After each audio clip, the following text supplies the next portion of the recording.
Happy Friday, everyone. It's Film Threat on a Friday. Loads of movie news, new trailers, news that will shock you, and the first review of the first episode of Starfleet Academy, which is going to come out in a couple weeks. Alan has the review, plus reviews of every movie opening in theaters today. We've got a lot, so let's get Alan in here. Alan!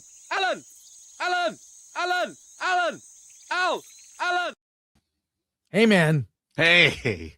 Hey, Trek. okay, Starfleet. don't tell I me know. anything. I know. It's the greatest show ever. Don't tell me anything about Starfleet Academy until we get to the review. We've actually got a lot of news. Then we'll get to reviews. So no interview today. We're going to do about an hour of news, then an hour of reviews. We'll kick it off with Starfleet Academy. And then, yeah. We'll let people settle in. Oh my God. Okay. Oh my! So yes, I just want to see your face. I mean, come on. It's like, oh my God. Oh my God. Oh, wait till you find out about this character. Oh my gosh. Oh really? Oh my God. All right. Well, let's get to some comments here. Yeah, Lee Kindler. Good morning, Film Threat, and good morning, Lee. Good morning to you. Good morning, everyone. Darth Yeager. Happy Film Threat Friday, everyone. Let's fucking go. Yay. Hey, thanks, Darth Yeager. Suns and Shadows cast, Chris Coffeepool. 1 cup started, behind on emails, wishing his desk would clean itself. Are you a mind reader? Yes. 1 cup. I'm not ready for the show. I'm gonna have to take a break and grab another cup of coffee. But yeah. And then thanks, Suns and Shadows. That way.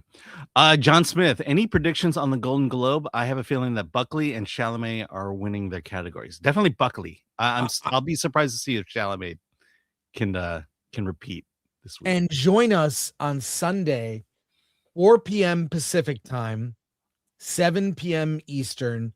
I think that's when the red carpet is. The show doesn't start until an hour later. Yep. But we're gonna have a lot of your versus favorites will be here. We'll be doing a watch party for the Golden Globes that's live on the Film Threat channel here. So just come join us. Again, lots of people that you see on like Versus, they're gonna be here and they'll be giving their thoughts. I don't have. I think Timothy Chalamet, he's very popular.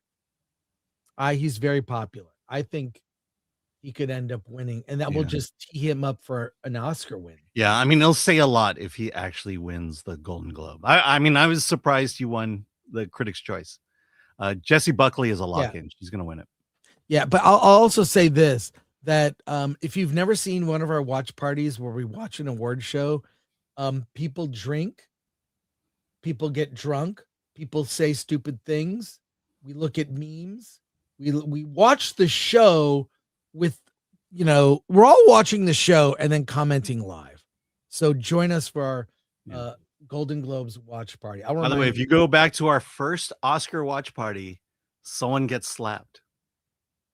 That was right. And that upset for the whole show. And we didn't know it was real. It's like, was that a joke? I know, we thought it was... Well, we had a whole 2-hour discussion afterwards discussing that it was fake and set up.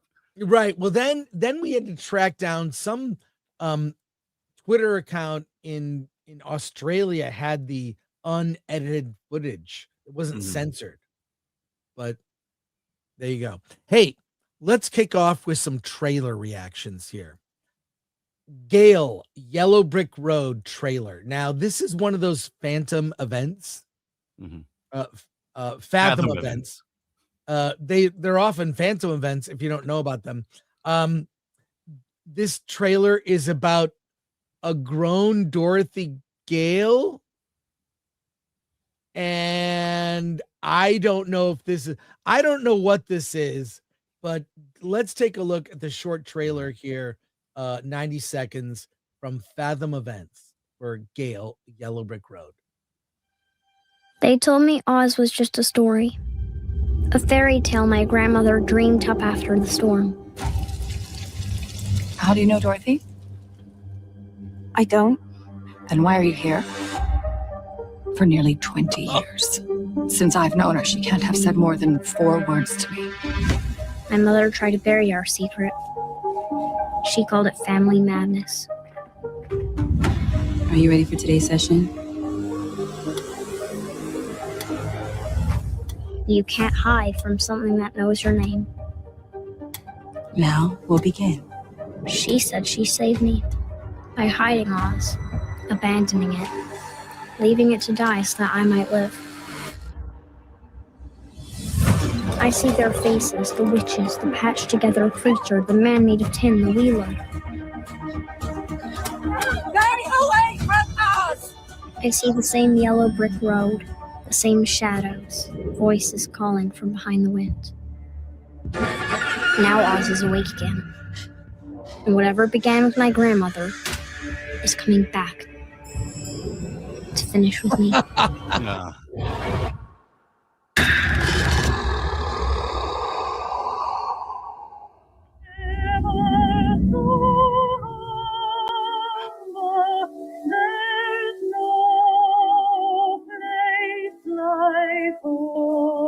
So it's February 11th in theaters. God, I hope don't- that's a musical. I'll just say, I mean, I like the whole public domain. Let's use the public domain property to make our own movie. Do they all have to be horror? Do they all have to take a beloved fairy tale or beloved character and turn it into some cheap, gory? These are not clever. I think the most clever was the Death of Snow White and Popeye the Slayer Man are two of my favorites. And there have been some clever ones. Now it's tired.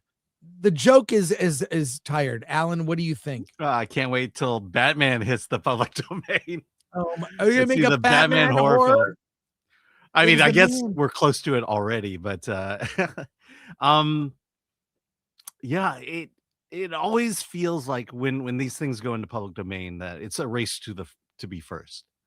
You Right. know, that and oftentimes when you rush it, you don't have a good movie. And I think we saw that happen with like Piglet and Pooh, Blood and Honey, and some of the Steamboat Willie stuff. Some of it is actually, yeah, like you said, there's a handful that are good. But yeah, I think we're heading into trope territory now. Yeah, it's just now it's kind of tired. Mm-hmm. Another trailer, and this one kind of missed us, or we missed it. Mercy.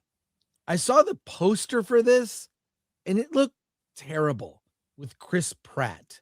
Oh yeah. Okay, I don't know how we missed it, but I'm seeing no one talk about it. I caught this trailer, and it's got me interested. Is it an Amazon film, maybe? Or Yes. Okay. Let's take a look at this.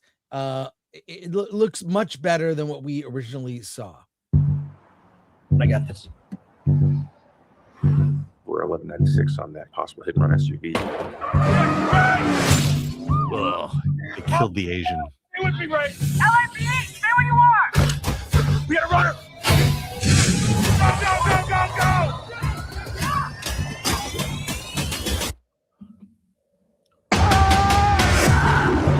For that.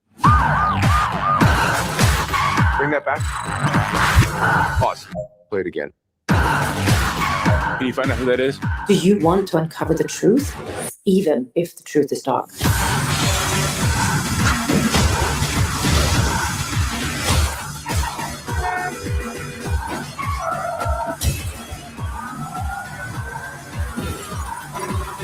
Do you honestly think that I killed my wife? I think there's more that you're not revealing.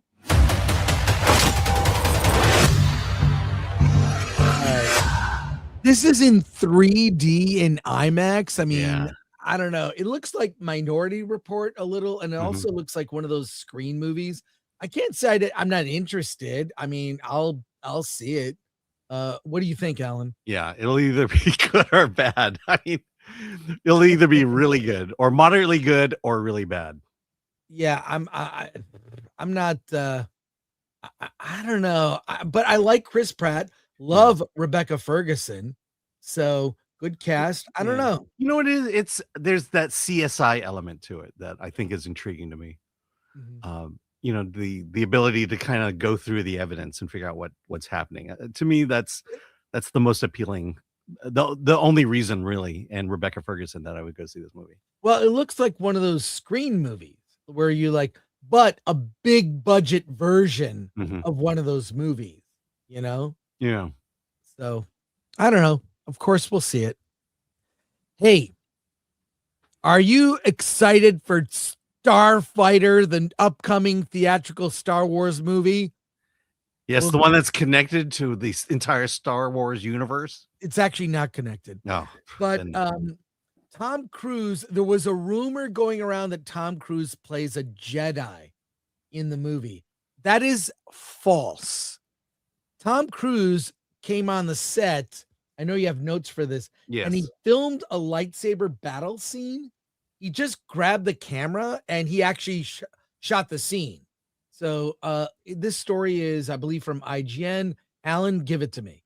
All right. Tom Cruise surprised the cast and crew of Star Wars Starfighter by landing on set in his own helicopter and actually becoming part of the filmmaking process. Director Sean Levy revealed that Cruise, who initially planned to just observe, ended up jumping behind the camera and filming a lightsaber duel after being encouraged to try it out. Tom Cruise is wielding a camera, ruining his very nice shoes. Cruise splashing into a muddy pond to capture a lightsaber battle is notable on its own. But the bigger surprise is what it confirms. Starfighter includes lightsaber combat. The detail caught fans off guard because the film has been positioned as a standalone story, separate from the Skywalker saga and its Jedi-heavy mythology. The movie stars Ryan Gosling as a scruffy scoundrel-type character traveling with his young nephew. Early images suggest a grounded adventure-forward tone, featuring speeders and sci-fi crafts rather than galaxy-shaking wars. But the casting of Matt Smith and Mia Goth have fueled speculation that Sith characters may play a role. Yeah, I don't know how exciting this is. I mean, I can't. I don't feel like there's a lot of excitement for anything Star Wars theatrically. I mean, Mandalorian and Grogu, there's almost no buzz around it that I feel. Every time I've seen the trailer in a theater, it gets almost no reaction. Like, okay, that's coming. That isn't that a TV show? So I don't know. Mhm. But Tom Cruise, I mean, what I love about him, by the way, when he landed with the helicopter on the set, they played the Mission Impossible theme as he exit, like a WWE theme song. Yeah. Came out to that song. But he is, if you see interviews with him and sort of like the non-junket interviews, he is a passionate.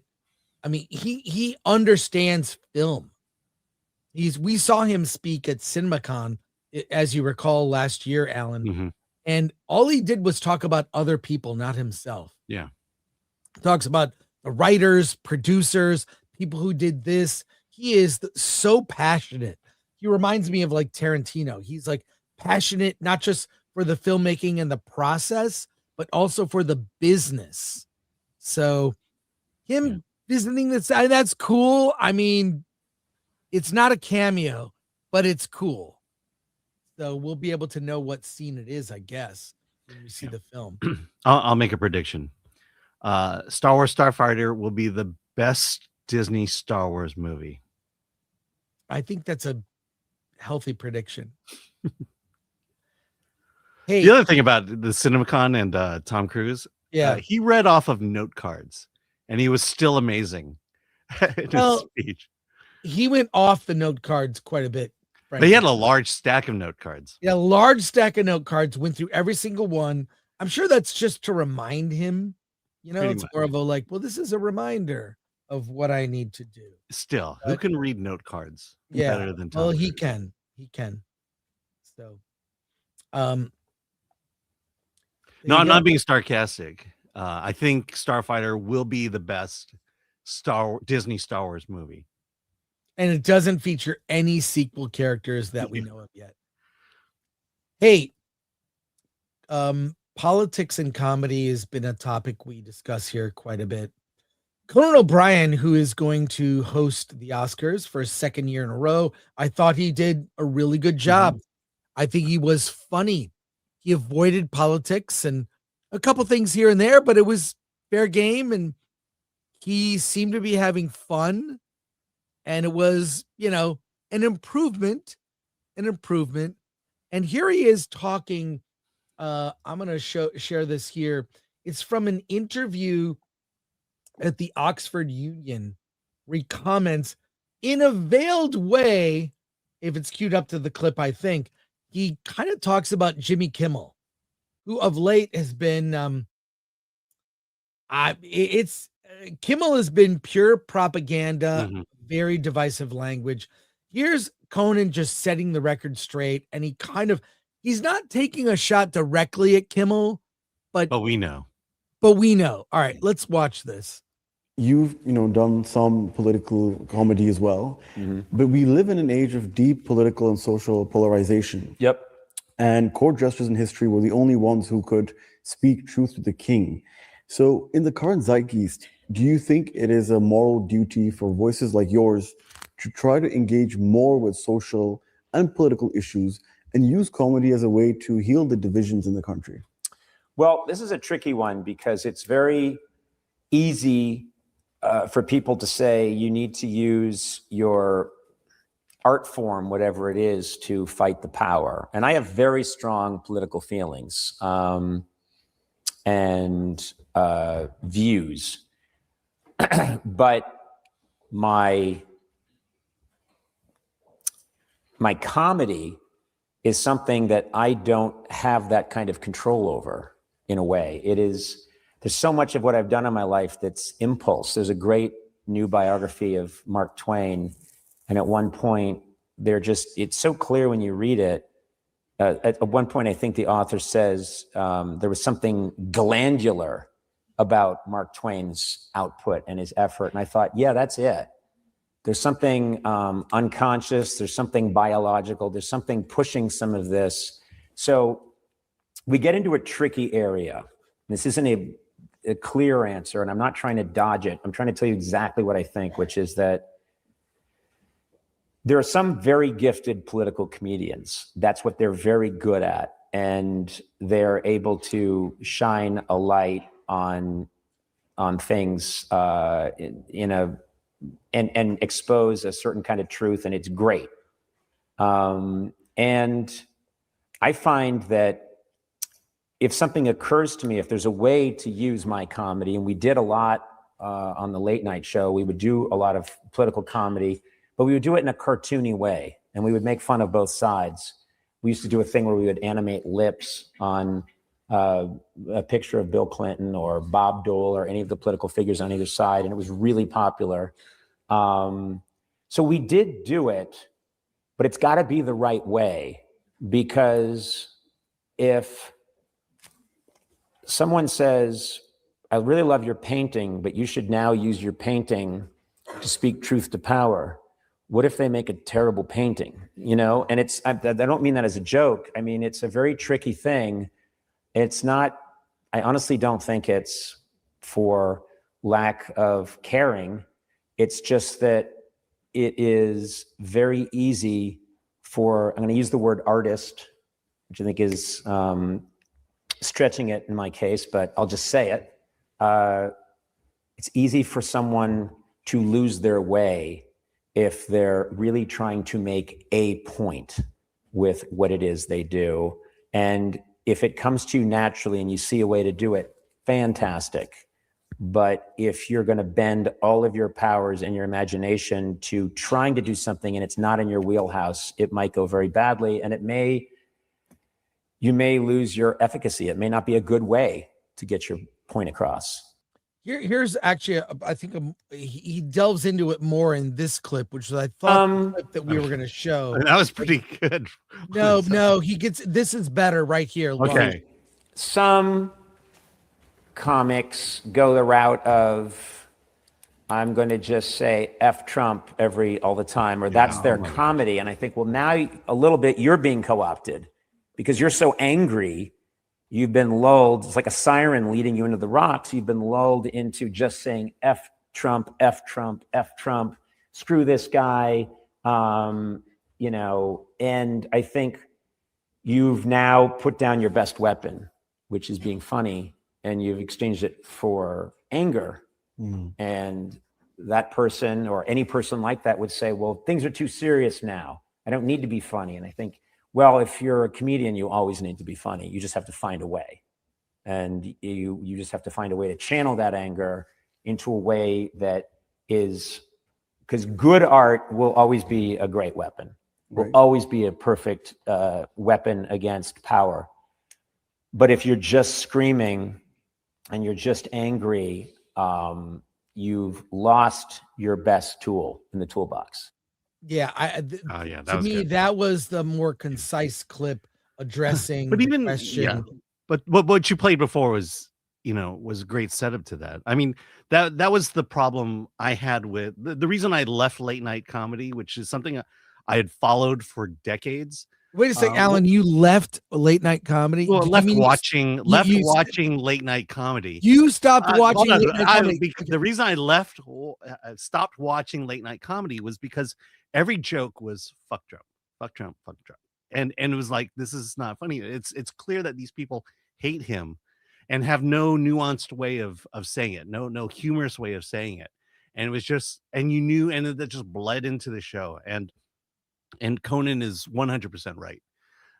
The other thing is, you know, they mentioned the jester is the one who uses comedy to speak to the king.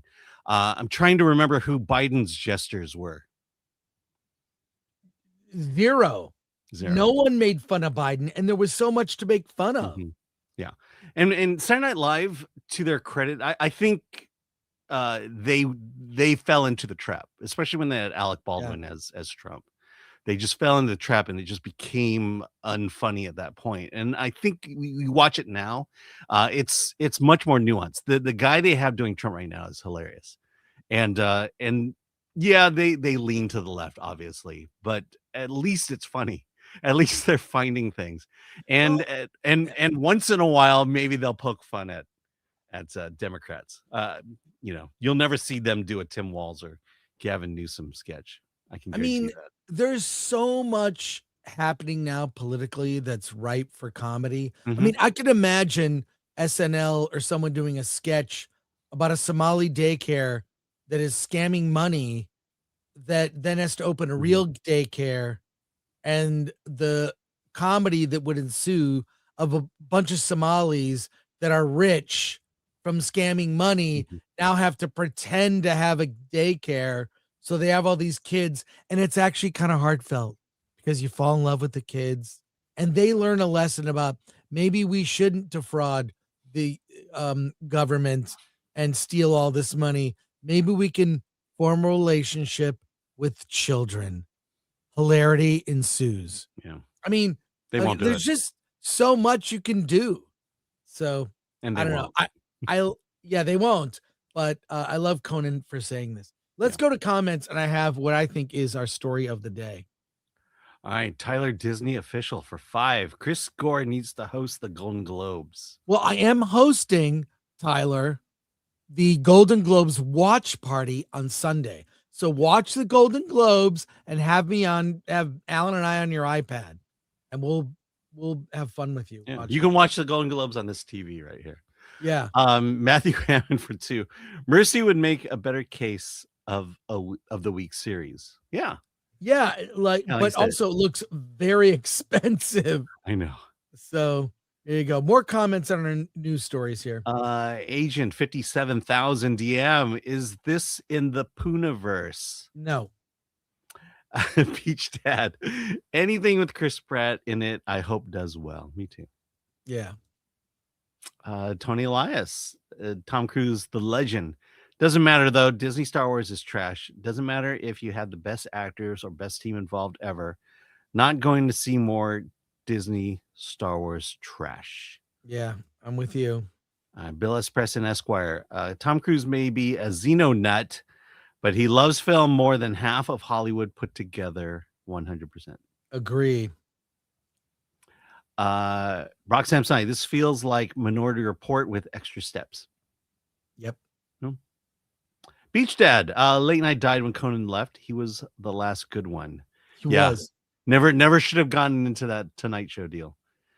Garth Knight returns. Alan didn't leave late night comedy. It was because it was past his bedtime. That's right. I mean, I was watching in high school. I saw the Andy Kaufman slap live on television. It was amazing. Oh, wow. ADLS 24. SNL lost me forever with the kid gloves they treated Obama and Biden with in comparison to how Trump was treated. Unlike them, I can laugh at myself. Just don't want all the comedy to come at my expense. Exactly. I don't like that they've targeted half of America as and position them as being evil, and there are shorthand words that they've associated with words like Yahtzee. Yeah. You know what I mean? Like they've associated dog whistles, yeah. Dog like these words, and what it's done, it's driven people, literally the mainstream media has driven people to do awful things. They propagandized half of America to hate the other half and feel justified in doing awful things, awful, illegal things that put them in danger, and something could happen. Like life-threatening danger? Yes, and they keep pushing and keep pushing and keep pushing. It's like they hope something happens so they can take advantage of it to distract you from what they're doing over here. You mean like defrauding money? I might be referencing certain current events. Read between the lines, but hold on. So you're saying that they are keeping us normal people at war with each other so they could go off and defraud the government for billions of dollars? Is that what you're saying? Yes. Distraction. Hey, that can't be true. That can't happen. Come on. And you're believing the conspiracy theories of the movies you watch. This is a topic I'm really angry about. I'm considering starting another YouTube channel separate from Film Threat. It would be my YouTube channel. I'll call it CG Cobra. I don't know. I'm working on names. Where I will give my opinions about certain political issues. And I think you'll find I may not be exactly what you think. I'm more independent, but I smell bullshit. I smell bullshit everywhere. I am angry that our mainstream media has vilified people. I mean, it's dangerous to come out as a conservative in Hollywood. Literally dangerous. Come out as gay, trans, all you want. You come out as conservative, you lose friends, you lose jobs. And people feel virtuous and justified in attacking people. And we've seen examples of that. Happen.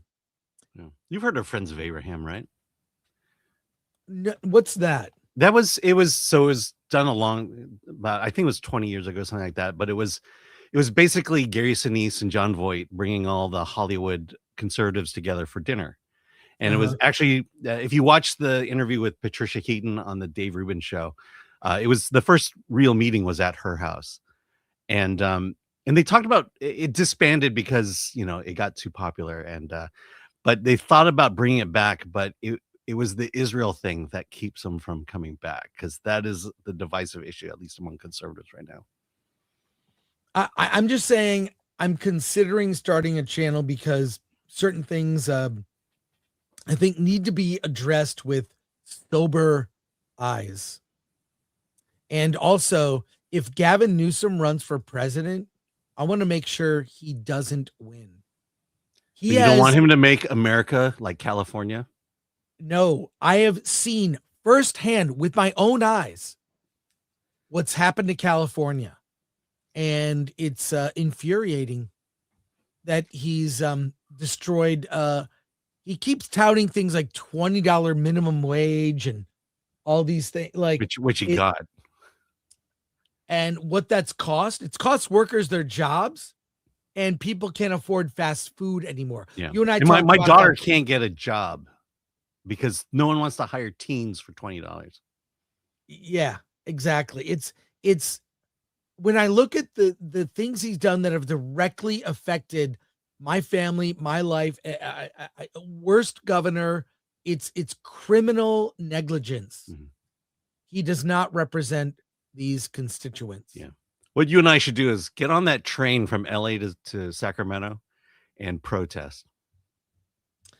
MK Solid, hey, always good to chat with you. He posts memes of you and I, Alan. It's really disturbing. It I is. think it's hilarious. Jeff Goldblum whispered MAGA into Chris's ear. Is that what happened? It didn't happen. He was just very nice to me. That's all. I'm considering it. Certain things need to happen. It would be a distraction, but I don't know if people would want to hear from the DVDs Get Day guy or the Film Threat guy. And all I do, look, I just care about my country. I care about my family. I care about my kids. I care about my community. And I care about, I want everyone to do well. And I've seen friends leave this state because they can't afford California. I've seen people lose their careers over the economy. It's and yeah. So anyways, hey, I love talking about Star Wars, and not a show goes by that it's not mentioned. But this just happened. Mark Hamill reveals J.J. Abrams' worst decision about the Star Wars sequels. And we have video. This is from the Hollywood Reporter special issue, Men at Work. They interview prominent people. These are ultimately, these are future Oscar nominees. So why is Mark Hamill with them? Life of Chuck. Michael B. Jordan for Sinners. But there's a clip I have to show. We finally have an answer. I want to know why. Why? You're tasked with making a sequel to the original Star Wars trilogy. Your first order of business. How am I going to get Han, Luke, and Leia in a scene? It'll be great. And we'll get the band back together for one last adventure. We'll introduce new characters that will be beloved as well. But we need to have our legacy characters, pay them tribute. Here's what Hamill has to say in a clip. I need to show it to you right now, Alan. Here, hang on. Let me blow this up bigger. You need to see this. You are not going to believe it. Here we go. Which living actor who you've never worked with would you most like to work with? And we're going to stipulate it cannot be somebody at this table. Well, in the sequel trilogies, Harrison Ford. Yeah, oh yeah. Because I only had That's two right, cameos. In the middle one, we never. I said, aren't we going to have a moment where all three of us get together to raise the roof? It'll only take 30 seconds. Yeah. And JJ said, well, Mark, it's not Luke's story anymore. I said, Star Wars was an Obi-Wan story, but Alec Guinness had a crucial Anyway, nobody listens to me. Which living actor who you've never You worked believe with that? would you Nobody work with? listens to me. JJ's response, it's not Luke's story. How disgusting is that? JJ is a fake fan of Star Wars. If he was a fan of Star Wars, oh my God, he's got the cast. Harrison Ford, Carrie Fisher, Mark Hamill. He's going to make a new Star Wars adventure. It's not as if when you look at the cast of Star Trek, Shatner, Nimoy, DeForest Kelley, I mean, they really made movies into when they got old. And you know what? They were great. And it was the three of them together. Star Trek 6. I mean, then you look at, of course, we talk about Picard season 3, the way Terry Matalas got the band back together, got the Enterprise Next Gen Enterprise D. Yeah. Come on. How could J.J. Abrams, that would be your first thing is I'll do this first movie of the sequel trilogy. We're going to pay tribute to the legacy characters. They'll have one last ride into the sunset. We'll introduce. and also for the people around him, Kathleen Kennedy, this shows what a terrible producer she is. I know there's rumors she's out. We'll wait until we actually see, the reporter or Variety, a credible source, Deadline. If they announce it, cool. But he was there when that happened and didn't call that. Bob Iger, freaking moron, way overrated. Get Han, Luke, and Leia in a scene. JJ's response is, it's not Luke's story. F you, JJ. No talent. Fraud. A fraud and a fake. Okay, he's an example of a type of filmmaker who is successful because he's very strategic, very business-minded, not a creative bone in his body. He should never work again. He was step one in destroying the Star Wars trilogy. And the way that every legacy character went out, they sort of offed one in every one of the films. It was horrible. Alan, I'm sorry, this. Yeah, makes me angry. for one thing, Carrie died. You can't. Yeah, you can't blame that on him. Okay, let's go back in our time machine and let's get some context here. So JJ, when Disney bought Star Wars, JJ was just done destroying Star Trek with the first movie. There was talk about who was going to direct the Star Wars movie, and the number one name was JJ. And JJ said, I did Star Trek. I've done my duty. And then I'm going to enjoy watching Star Wars as a fan. And then they begged and begged. And they probably brought in wheelbarrows of money until he finally signed. Yes, JJ killed Star Wars, but Kathleen Kennedy was the executive involved in getting the guy who killed Star Wars on their team. And approved that script and the story outline. And not a person in the room, not a Pablo Hidalgo or Dave Filoni or anyone else at Lucasfilm pointed out, you know what the fans want? They want to see Han, Luke, and Leia, Lando, the droids, reunite, bring the band, put the band back together, have an adventure. And yes, please introduce some new characters. If they're popular, they can go off. But if you're going to make this 3-movie arc, shoot, they could have shot them all at once with Carrie alive. They blew it. They blew it up. And the sad thing is they could have, because this is science fiction, if Carrie hadn't passed, they could have brought them all together in that third movie.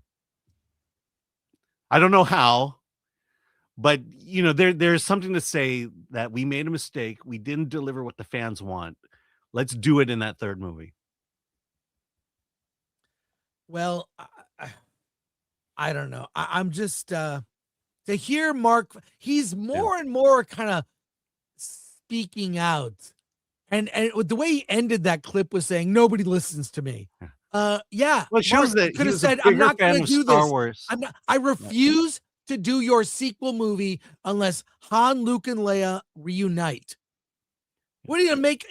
Imagine if they did Star Trek that way. Part of the big deal in Star Trek the Motion Picture was everyone's reunited. It was a big scene when Spock landed on the refit Enterprise. They reunited. It was great. But everyone was dealing with their issues, and I liked Star Trek the Motion Picture. But it's interesting. Mark Hamill, bigger fan of Star Wars than we realized. Well, I do think that Mark Hamill, who goes to conventions, hey, maybe he charges too much money for pictures. I don't care. He can do what he wants. But he understands fans more than JJ. Let's go to your comments because there's a lot about this issue. All right. Uncle Jimmy Jam gifted 5 Film Thread memberships. Thank you. Thank you, Uncle Jimmy Jam. Appreciate you. The Tony G. Then there are only 6 episodes in the Skywalker saga. That's what I was told when I bought the Blu-rays. These are the 6 Star Wars movies. I bought that Blu-ray box set. Yeah, Tony Elias. Imagine if Cobra Kai didn't have Daniel or Johnny at all. Exactly. It'd be Yeah. who would care? Axel's Abode for 5. Filoni can't even do his own character Ahsoka justice. No way he should be doing all of Star Wars film and television. Yeah. Exodor. They blew up Admiral Akbar. I didn't even know it was Akbar. I just thought it was a random alien. ADLS 24. It was called the Skywalker Saga for a reason, JJ. Well, no, she becomes a Skywalker at the end of the 9th movie. Yeah, by just saying yeah. With almost no logical reason as to why. I saw episode 9 at a press screening.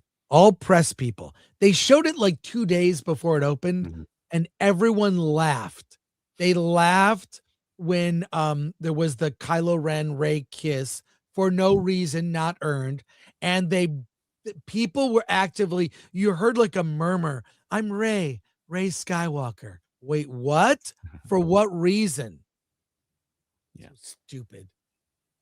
Matt, WBT, the story in Bob Iger's memoir about meeting George Lucas without giving him a heads up they weren't going to use his trilogy treatment is heartbreaking. Yeah, at least be honest. Or he should publish it. George Lucas should publish it. Someone who works at Lucasfilm, get that out of the archives. Yeah. Release it publicly, and someone is going to. There's a series of videos. If you watch Star Wars Theory or Echo Base Network, shout out to those channels. We love those guys. They've been doing reactions to a lot of the new Star Wars AI.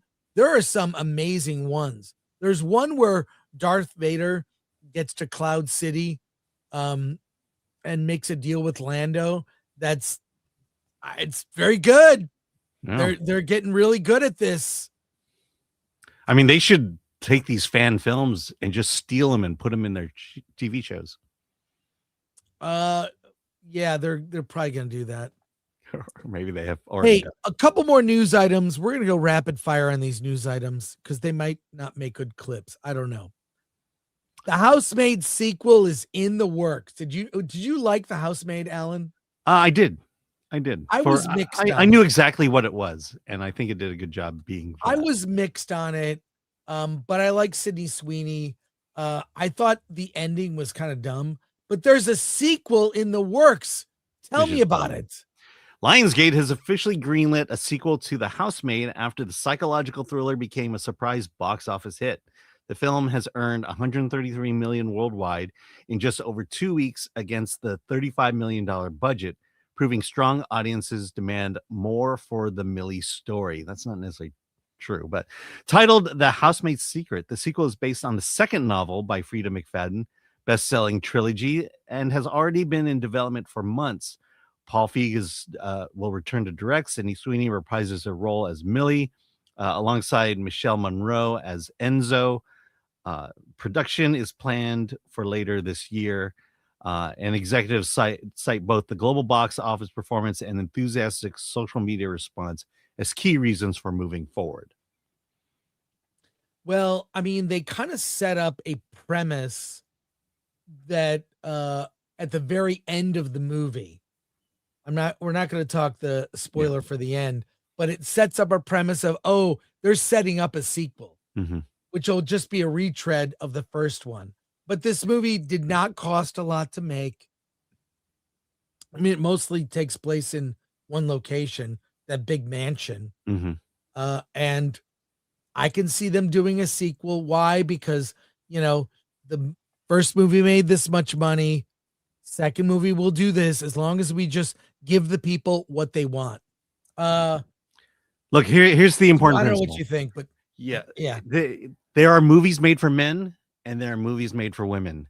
When you make a movie for men, they do well. When you make a movie for women, they do well. Should not cross streams. I mean, the Housemaid, I liked The Housemaid. It was clearly made for women, and women showed up. Barbie was not made for men. It was made for women, and Barbie made $1 billion. Oppenheimer was made for men, and that made $1 billion. Yeah. Yeah, well, you know what? Know your market. Mm-hmm. Hey, there's going to be another strike. There are already meetings taking place with the WGA and SAG that there will be another strike. But this article turned up on Medium from a guild member. And a lot of reaching out to me. A lot of people within guilds are telling me things. This person says, I was so overworked at the Writers Guild of America West, I nearly ended myself. We'll put a link to this article in the description.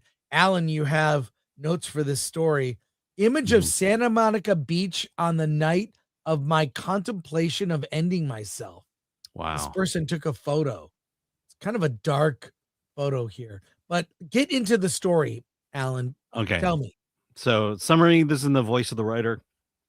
I write this as a reckoning with my time working at the Writers Guild of America West and how a job meant to protect writers slowly pushed me toward exhaustion, despair, and ideations of some sort. This is not a personal vendetta, but a warning about what's happening when a labor union fails to enforce its own contracts from inside. Experience was devalued. The guild increasingly relied on temp agencies cycling through underpaid workers rather than retaining trained staff, which eroded enforcement power and contradicted the WGA's stated labor values. Over time, I watched diversity within the department shrink, and I raised concerns about racial bias in hiring, discipline, and promotion that went unaddressed. Leadership failure sits at the center of my account. I place responsibility not only on the department leadership, but on the board of directors and senior executives who failed to understand or oversee how residual enforcements actually functioned. There was a culture of excessive deference towards studios, repeatedly referring to as labor partners, in my view. This framing led to weak enforcement, reluctance to audit, and missed opportunities to recover unpaid residuals for writers, undermining the very purpose of the unions. I recount my termination as the final breaking point, framing it as scapegoating for systematic failures caused by understaffing and administrative bottlenecks. Combined with years of burnout, the loss of my job pushed me to mental health crisis until I ultimately survived. A union strength doesn't come solely from negotiating contracts, but from enforcing them. My story is meant to stand in solidarity with the Writers Guild staff union and to urge members to look inward, because when internal system fails, writers lose long before the studios ever feel the consequences. Yeah, it's look, if there's another strike, it's really going to accelerate AI being used to make content and the further consolidation, and the studios will be sold off, the actual physical studios. That land is worth a lot of money. We could see studios go away. I'm talking about the actual physical buildings. Mm-hmm. You know, Netflix has it's not a small building, it's actually very large, but it's on Sunset Boulevard. Doesn't take up much space. They've got a little studio down the street from that building, but they rent studio. You can rent any studio, or any production company can rent studio space anywhere to make a movie. But why would you make one in California with all the rules that make it prohibitively expensive? We did a story about how it was cheaper for Mel Gibson to fly his crew to Bulgaria to shoot one day in Bulgaria than it was to shoot in California. I mean, ridiculous. There is colossally bad decision-making at every level in this industry, and no one's smart enough to see the writing on the wall. Mm-hmm. So, I don't know. What are your thoughts? What are your thoughts, Alan? It's leadership. You get what you vote for. And like California, the WGA is following the same thing. They voted for leaders who are not leaders. They're the ones who can talk well enough to get votes to be put in place, but there's mismanagement. I mean, we talked earlier, a month ago, about the fact that the WGA has mismanaged their health insurance fund.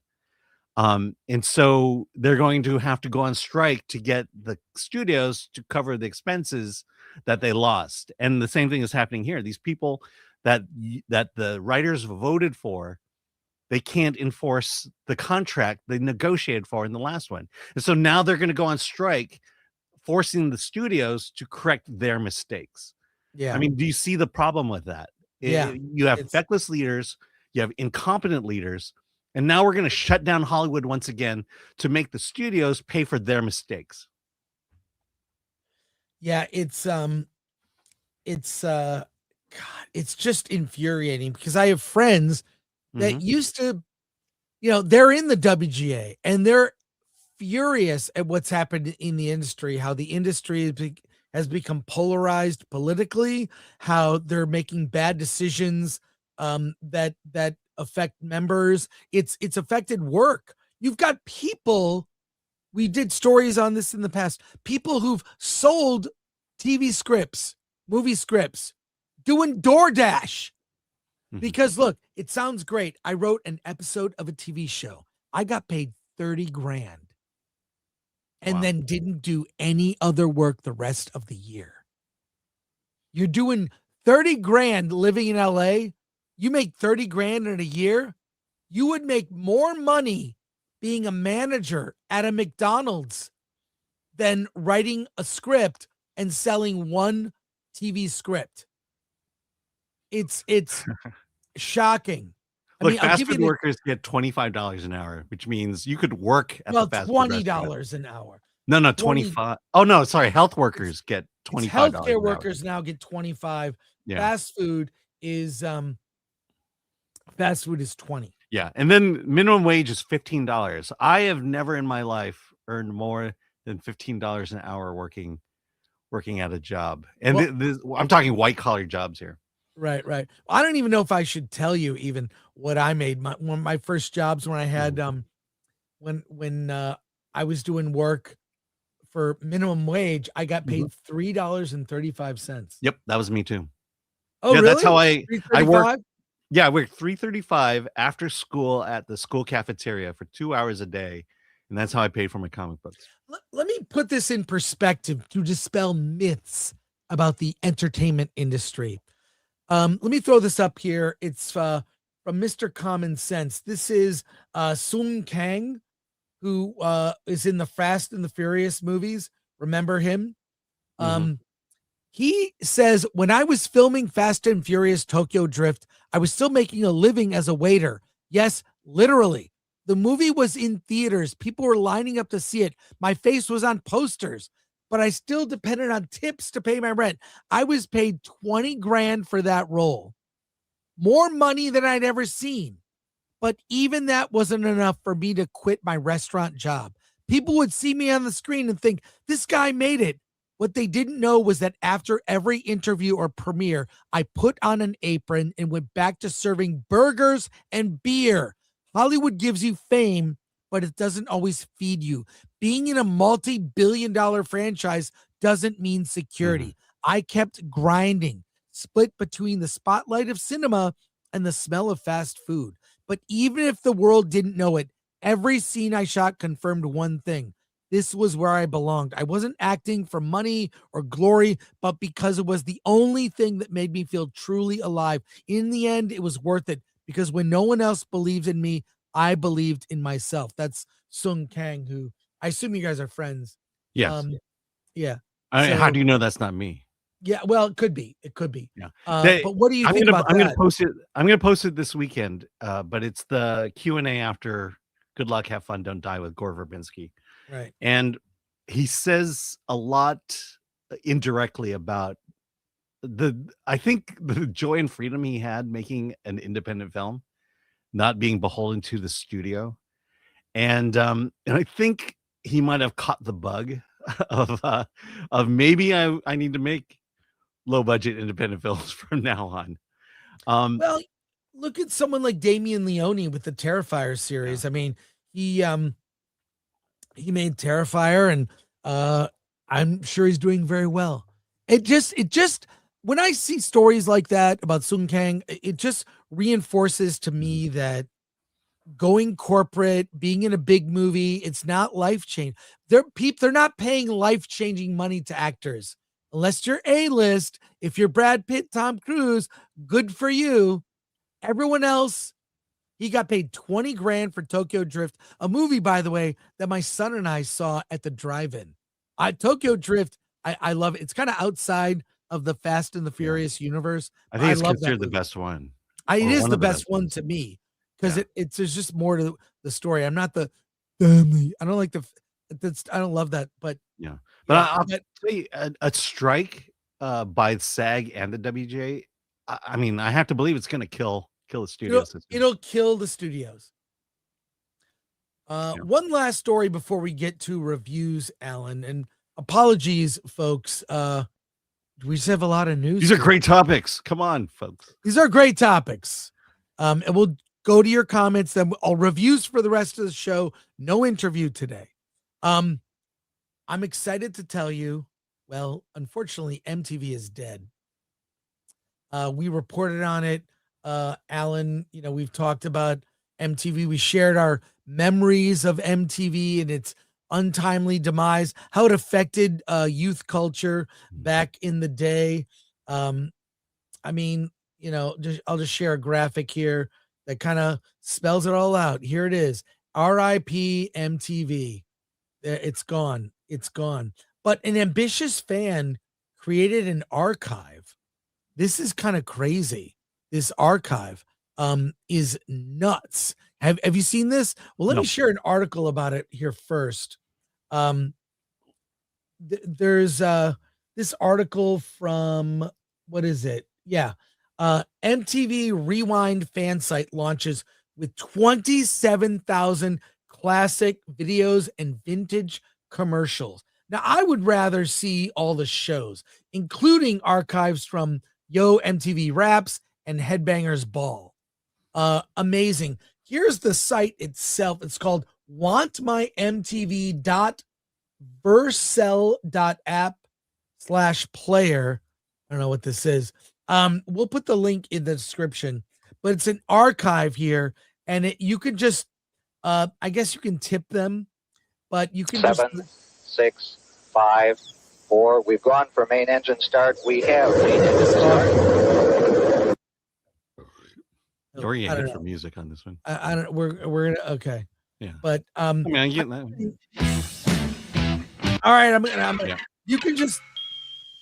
I guess if you buy them a coffee, it's sort of It gets rid of the ads. But the ads are there, but they even have the old ads you can scrub through, and it's an archive of MTV. Why Dungaroos? This? Why didn't MTV do this? All right. Oh, Cliff Richard. Oh my gosh. And a hit. I just wanted to let people know about it. The link is in the description. This is a public service announcement. MTV is gone, but you can experience the best era, which was when MTV first started in 1981. What do you think, Alan? Are you pumped? I miss my MTV. All right. I mean, quite frankly, MTV was the best from 81 to 89. Yeah, that was the best. They just showed music videos. When it got into shows and they had the Real World and all these other shows, game shows, it got stupid. Yeah. Although music videos got pushed to the graveyard shift and then those went away. Although I liked Singled Out was so dumb. That was like hosted by your buddy. Yeah, Chris Hardwick hosted that show. It's a very funny show. Very good show. But that was the killer. They should have had a separate network. The reality TV and the music videos should have been separate, but archives do exist. Yeah. Let's go to your comments and we'll get to reviews. Tony Elias, The Housemaid might become Sydney Sweeney's highest grossing film ever. I'm so happy for her. Yeah, we're happy every time we see Sydney Sweeney. Bush and Rio Cat for 20. Chris Allen, I've never heard of Screen X format in theaters but until yesterday. Now I want my fave film, Star Wars Aliens Remastered, for it. By the way, on your top 10 list of sucky directors, where do you put J.J. Abrams and James Gunn? Well, both have made good films. I think James Gunn peaked. Has made with the more. James Gunn peaked with the first Guardians, and I What is really J.J. did- Abrams' good film? I like the first Star Trek, 2009 Okay. Star Trek. I know people hate that movie as a standalone. Like I like what it made Star Trek palatable for normies, and that now do a serious movie. Yeah, and I agree. I mean, I did like that connection between the Spocks. I thought it was an interesting idea, but the question was, how are you going to follow up? And the follow up just ruined everything. They never did a good follow up. Yeah. So, but thank you for the 20. Appreciate the support for the channel. Bush for you, Cat. I'm not the biggest fan of ScreenX though. But ScreenX, I saw Dune part 2 in ScreenX. It was great. I've seen God, it was one of the Godzilla movies in ScreenX. Not the Toho ones.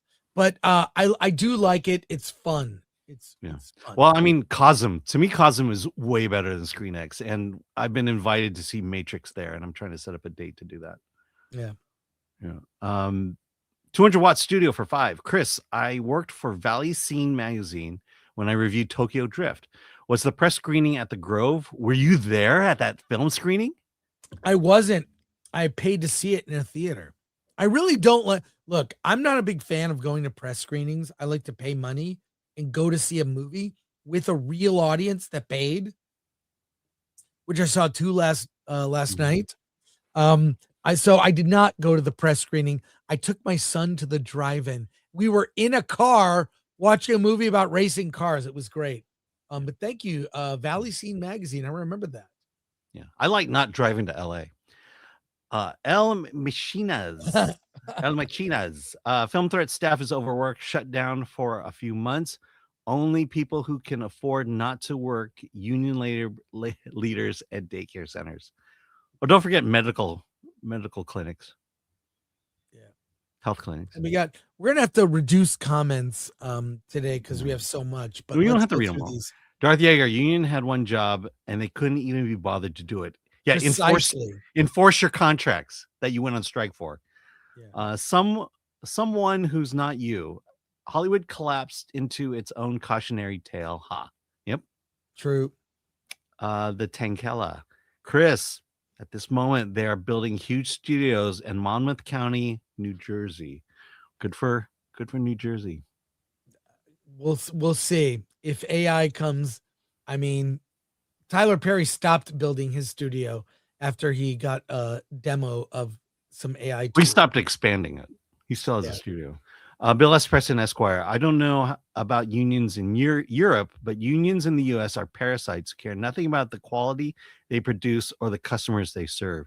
Yeah, it's like the leaders collect all these dues and then spend it on themselves. They do. Yeah. All I hear is my friends that are in unions is how much they hate the unions. Yeah. In fact, that pool of residuals, are they skimming off the top of those? We shall see. We shall see. All right. It's time to review movies today, and we've got a lot of them. Let's kick it off with Greenland 2 Migration. Or maybe it's just Greenland Migration. I have no idea. I saw the first Greenland. I saw the first Greenland with Gerard Butler, Morena Baccarin. It was a solid disaster movie. Solid, fun.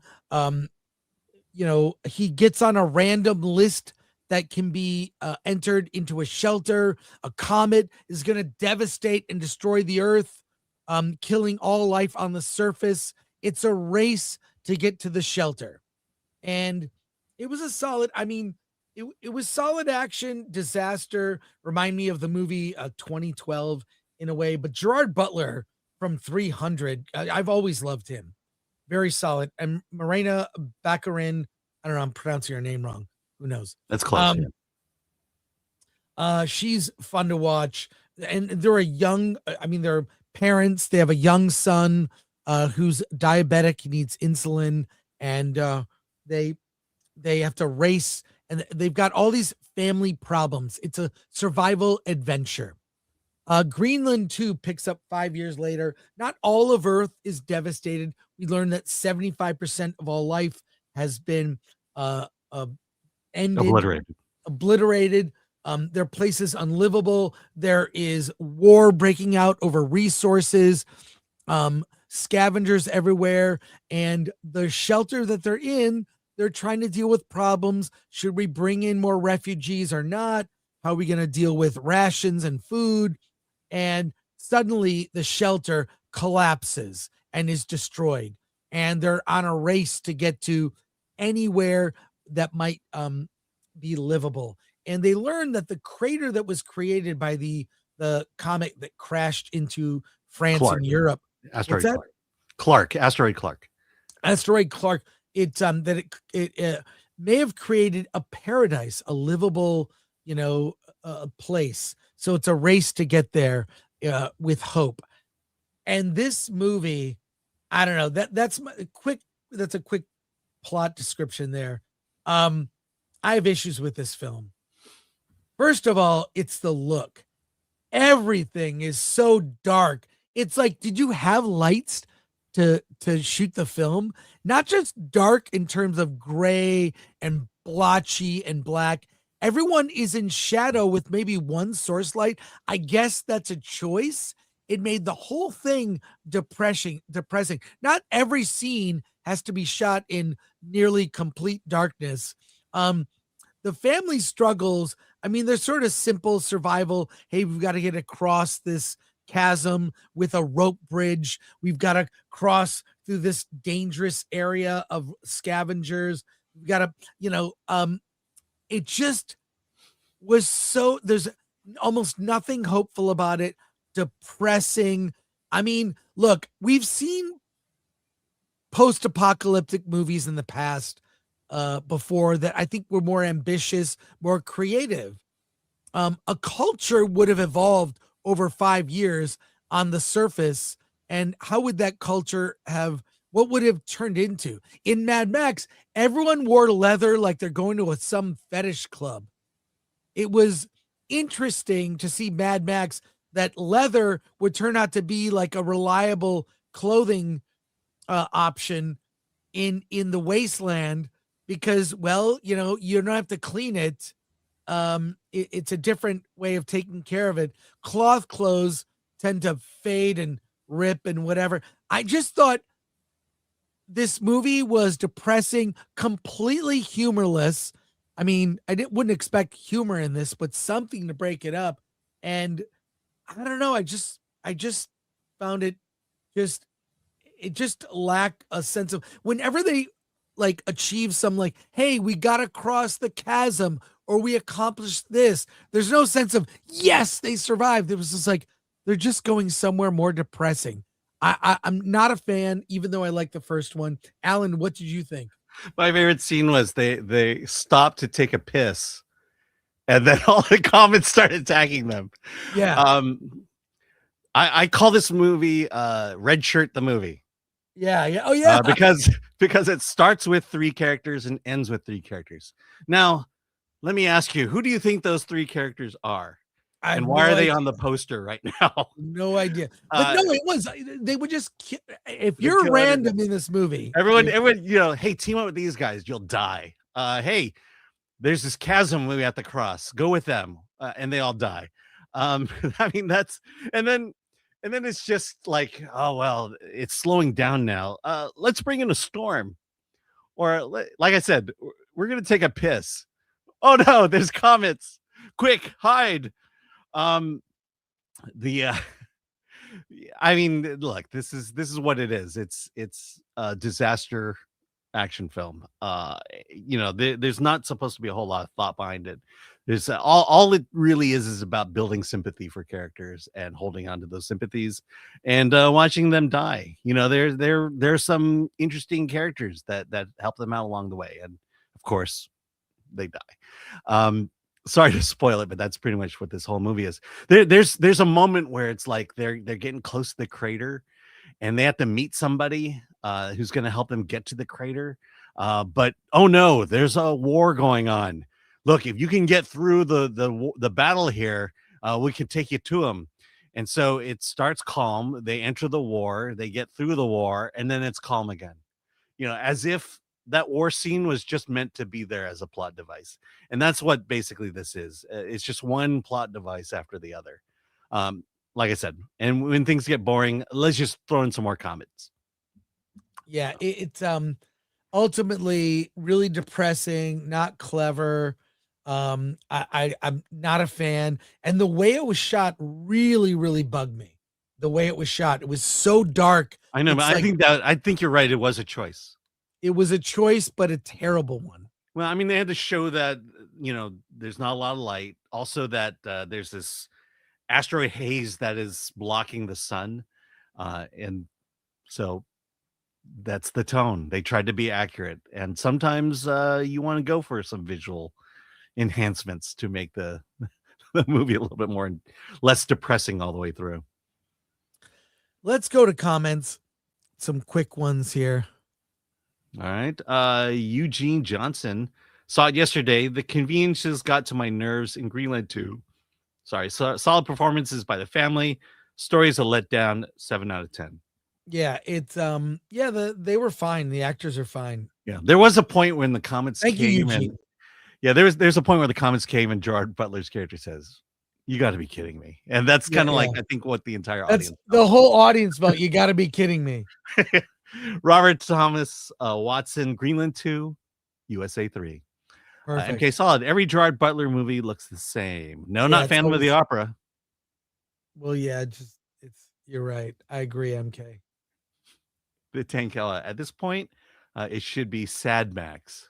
Oh, that's a great Sad Max. It's going on the thumbnail. Thank you, Tankilla. Sad Max. Oh my God, that's great. Alan, you have seen Starfleet Academy episode 1. I've seen. Okay, yeah. Oh, you've seen more. Well, I've seen 1.5 episodes. I'm halfway through episodes. I know you received the first 6 episodes. Yep. You can now reveal your review for Starfleet Academy episode 1. Please tell us all about it. Okay, so for you fans of new Star Trek, it takes place 100 years after the burn. What is the burn? The best I can tell you is in Star Trek Discovery, I guess something happened with the dilithium crystals, which made space travel almost impossible. It destroyed the Federation.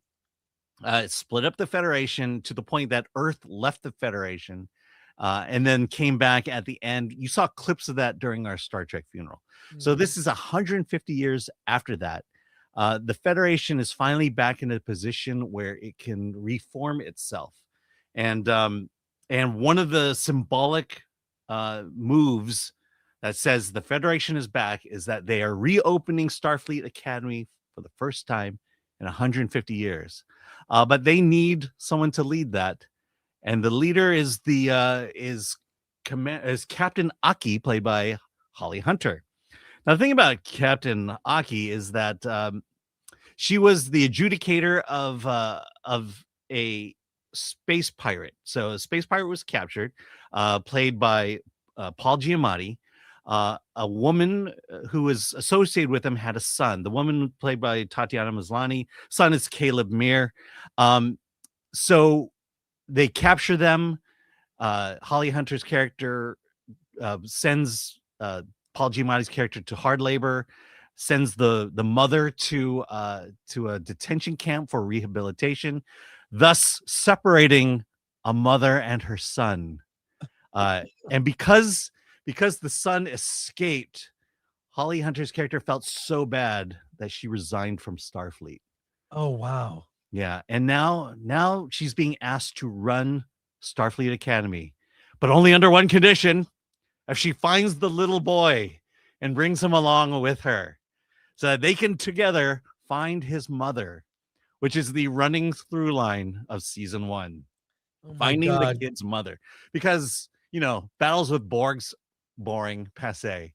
We're gonna find the mother. And so now that they're opening Starfleet Academy, the opening episode is they're gathering all the students. They're boarding a ship that's going to go to San Francisco, where Starfleet Academy is.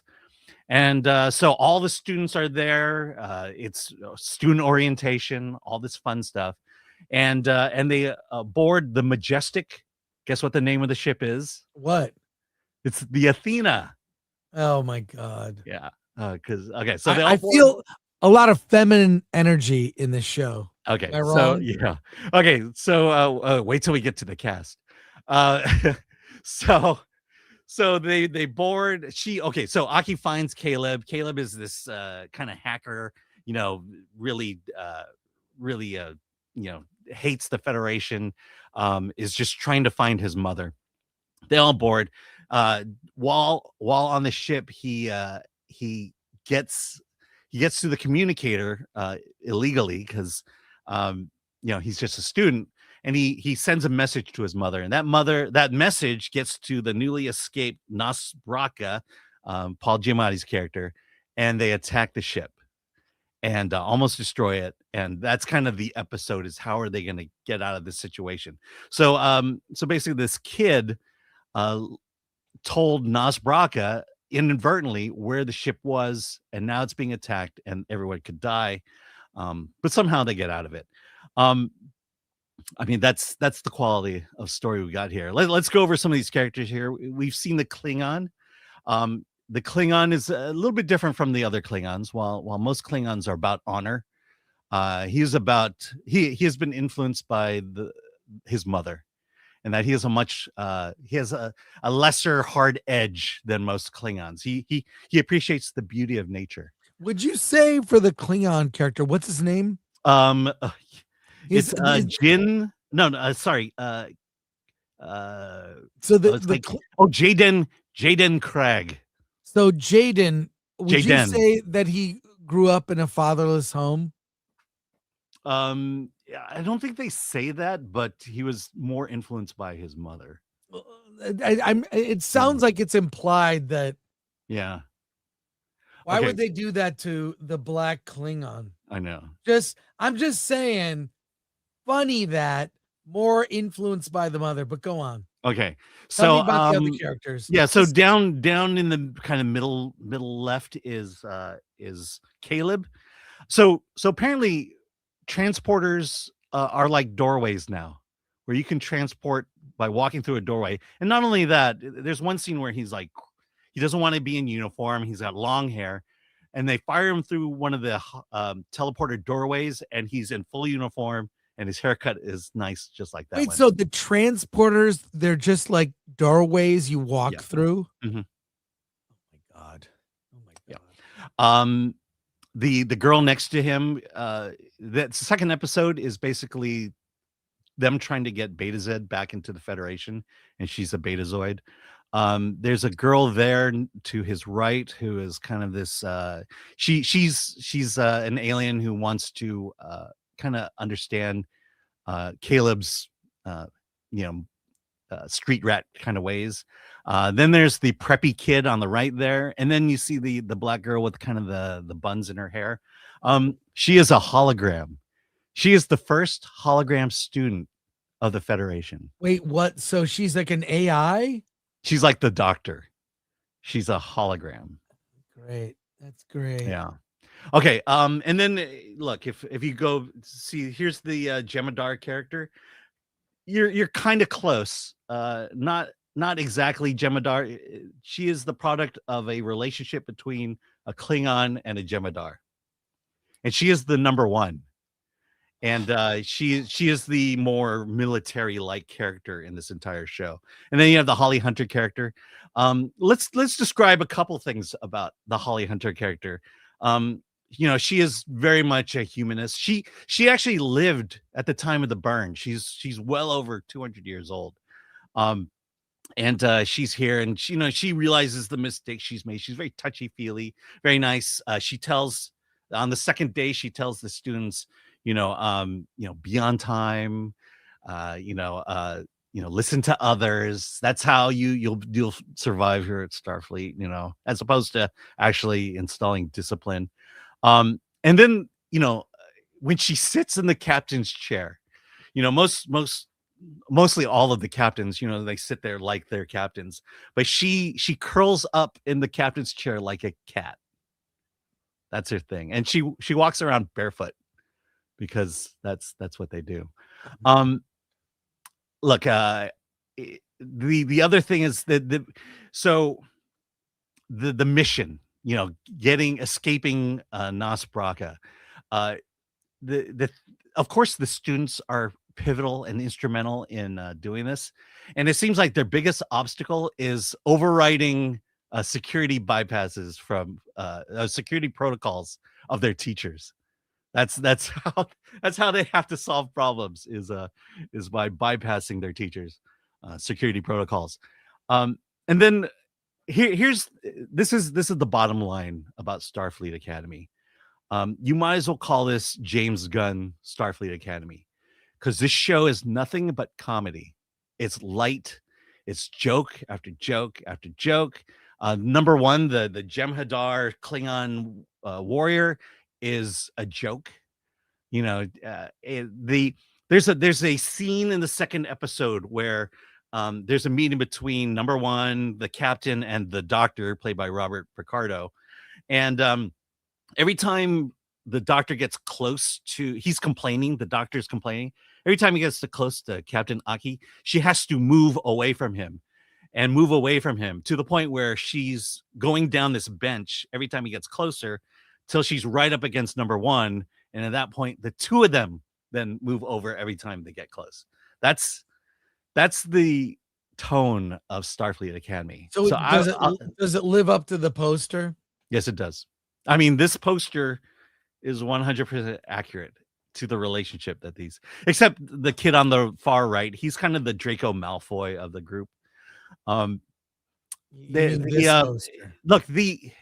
poster here. Sorry, my camera's backwards. So that poster there. This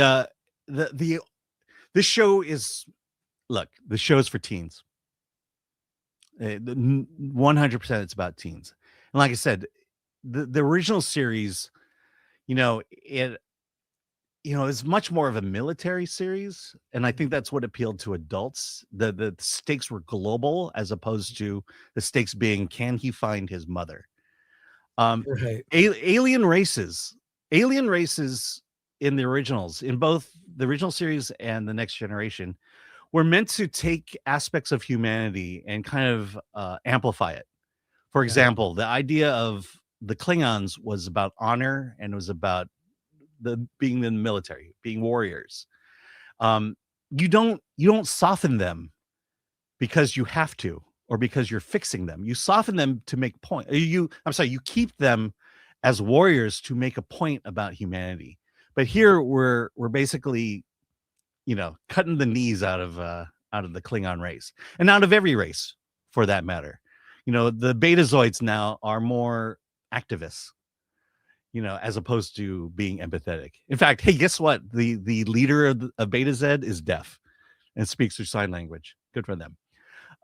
There's one Asian, and Becky Lynch is in the show as well. But the show is meant for kids. It's meant for young people. And it takes modern times. It takes activism. The idea that they make a big point about separating mothers and mothers and children tells you that they're trying to hit modern problems. Right. So I can't imagine any fan of Star Trek, any adult fan of Star Trek, even connecting with this series in any way. Well, on a scale of thumbs up to Picard putting his face in his hand, what would you rate this? I would rate this Picard putting his face to his hand and weeping incessantly. It's just is it even for people who like Star Trek? It is so far in. I mean, I keep saying it. Modern television today is about correcting the past. And I believe there's a concerted attempt here to say that Roddenberry got it wrong and we're fixing it. God, that is horrible. Yeah, I have no interest in seeing it. Yeah. Do you think we should even watch all the episodes and review them? I don't know. Is it worth it? I don't know. I mean, I think we'd have to see all 6 and decide whether there are redeeming values, which I doubt, or if there's some lore breaking heresy that occurs. But I mean, maybe you could make the case for a One Tree Hill space saga, space soap opera. But again, they're branding it Star Trek, so that for the sole reason of getting an audience. Yeah. Well, look, there's only 6 episodes. We'll go through them and review them if our audience wants to hear. Let me ask you a question. Yeah. Let me see if I recall this story right, but it's the episode of Star Trek, the original series. Frank Gorshin plays a man whose face is half black, half white, and he's battling it. He's trying to capture a guy who's the opposite color. My understanding is those were the 2 last living beings of their race. Is that right? They ended up, yeah. Yeah. Okay. Well, I guess they're back. Oh, they're back. But are they gonna? It's a girl, and she's a student. Are they gonna make a comment on racism? No, I think they're trying to appeal to Star Trek fans and not knowing Star Trek lore enough to realize that you can't have that character. They were the last living of their kind. Their planet got destroyed over this conflict. Yeah, and that, so there the was sole obsession was the last 2 of them coming out on top. Wow. So, do you recommend Starfleet Academy? Yeah, if you want to see a train wreck, if you like car crashes. Yeah, go see Starfleet. Well, I was watching Red Letter Media, and they claimed to have a source at Paramount that said that the Star Trek Strange New Worlds episodes are getting in the thousands of views. Thousands. Meaning our video clips on YouTube are performing better than episodes of Star Trek Strange New Worlds. Yeah. Like thousands of views, not hundreds of thousands.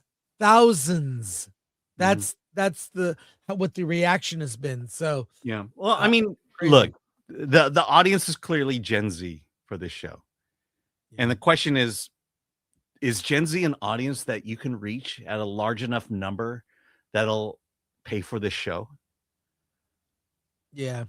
I think really not appealing to the core fandom. They could have done a serious military with stakes, kind of put in some teen drama too, but these shows are small-minded, pandering, and don't ask big important questions. I mean, this is what used to frustrate me about teen shows as a kid.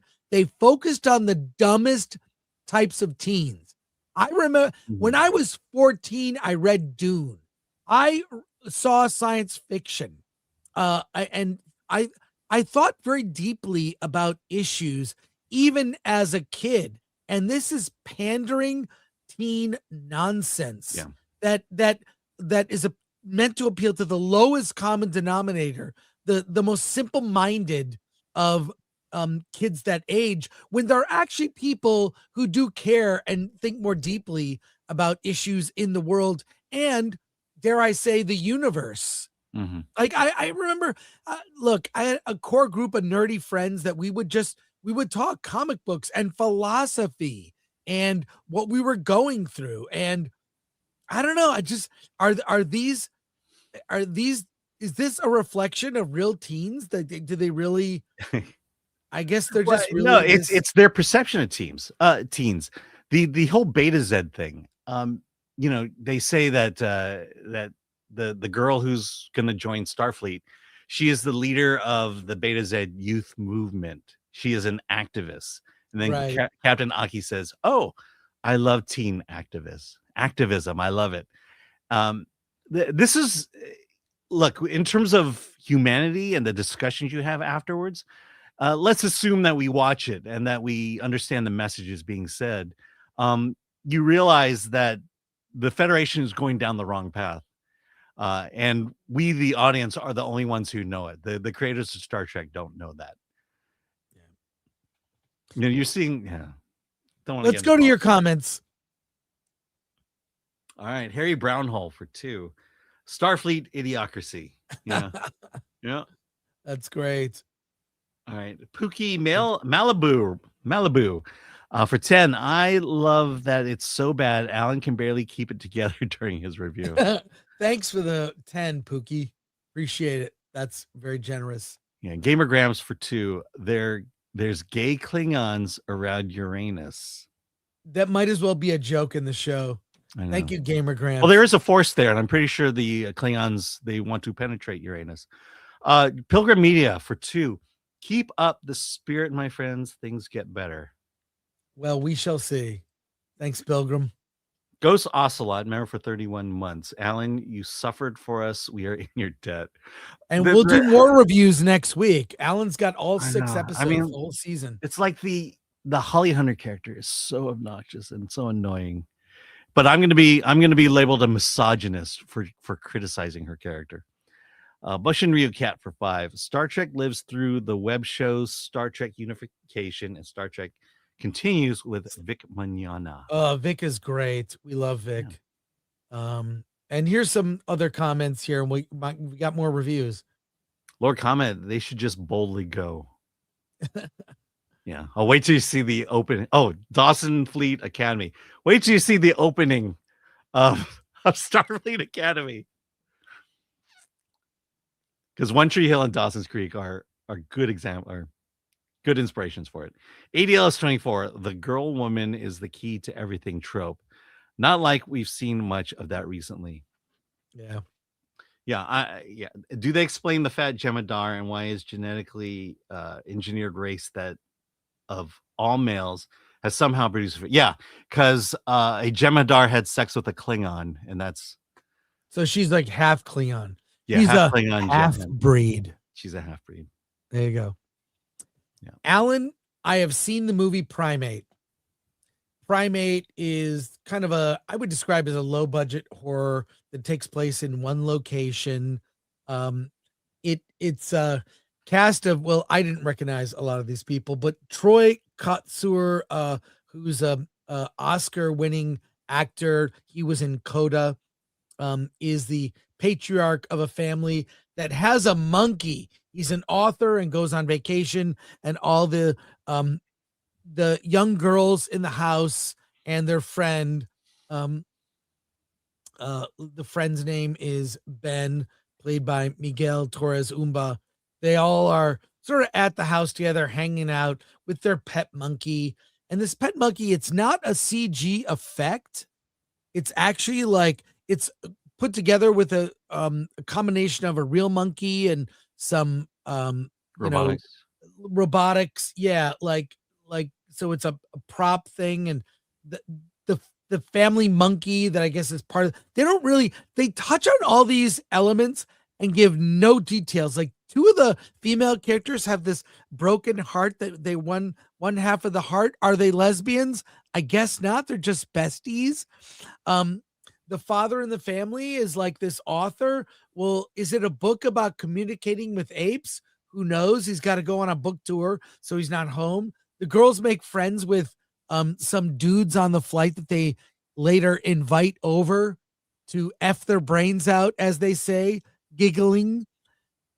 In any case, the monkey somehow gets bitten and gets rabies and ends up, well, in the opening scene, ripping someone's face off. Alan, you would not want to see this movie. I'm not seeing this movie. Which devolves into this horror film where it's a killer monkey and they escape the monkey by jumping in the pool because the monkey won't go in the water, and they're in the pool for half the movie.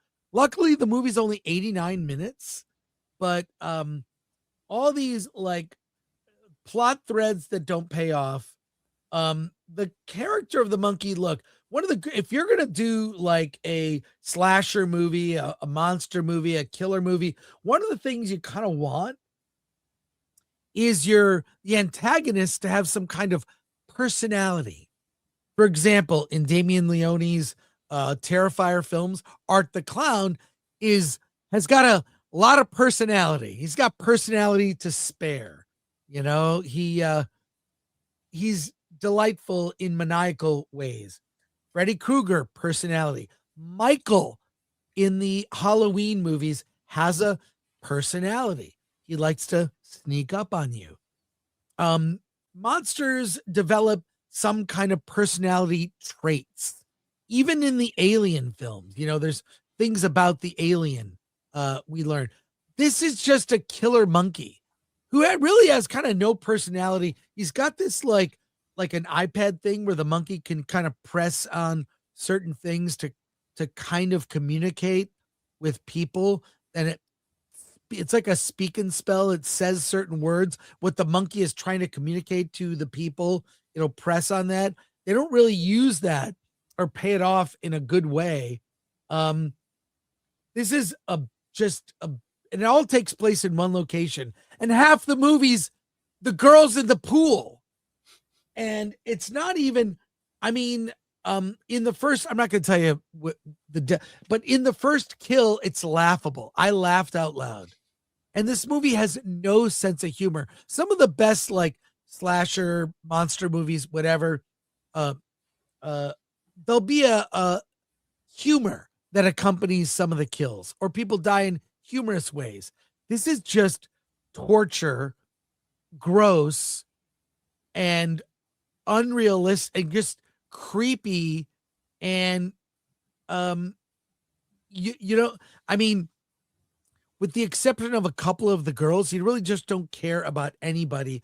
I can't recommend this movie. Not even like look, it's a January movie, folks. There's a reason this movie was one of the first movies released in January. They're dumping it.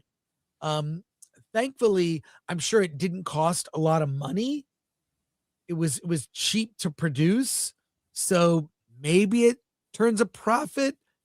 If you're bored, go see Primate.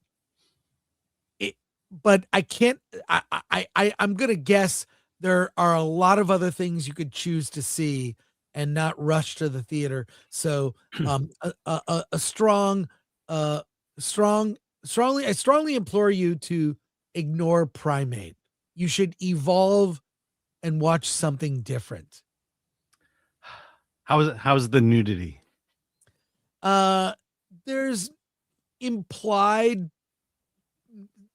There's no nudity, really. Then how do they expect to get an audience? But it's you know, and it had the potential to be something sexy, and it didn't even pay that off. So can't recommend it. Can't recommend I mean, like it. the monkey, even the monkey is wearing a shirt. So yeah, avoid Like the Plague, which is another movie that I didn't recommend. The Plague, that's a movie. Oh, The Plague was okay. Let's go to comments, if there are any, and we have two. Is there any from Seed? Is there any tree climbing or poo flinging in this? There is a little bit of tree climbing, so it's not part of the Pooniverse. Razorburn, is there a lot of monkey business? These are the comments we're getting. Yeah, they're monkey business. Yes, it's bad. It's bad. So there you go. Alan, you saw a film that I did not, called The Testament of Anne Lee. And Amanda Seyfried is, who we just saw in Housemaid, is getting a lot of buzz, awards buzz for her performance in this. And I'm going to be honest with you. I tried to watch this movie several times, more than once. Mm-hmm. Could not get past the first half hour. So I'm going to step But did out. you get to the nudity? I did get to the nude scene, which Okay. came out of nowhere. We see probably Amanda Seyfried's stand-ins, but tell me about Testament of Anne Lee. Well, I'm just saying you can't make a baby with clothes on. Testament of Anne Lee is actually a true story. Anne Lee, she is part of the Shaker community, which is an offshoot of the Quakers. The Shaker community is known mostly as their form of worship comes in the form of singing and dance, very not melodic, more like, the old classic monk type thing where they repeat the same phrase over and over again. but here it's done in a very beautiful way, which to be honest, I think is the movie. You're really here to see this movie for the songs and for the movements.